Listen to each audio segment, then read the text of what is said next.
אז תספר לי, מה היום אתה מייצר לנו?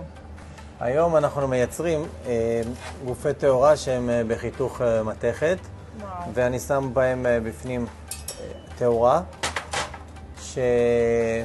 עם אור 3000 קלווין, ואלה גופים לתלייה בחוץ.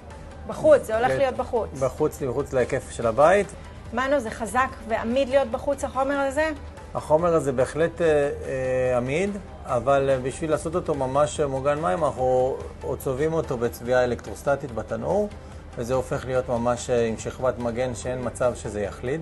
הוא יעמיד להרבה שנים. לא כמו שאנחנו רואים פה.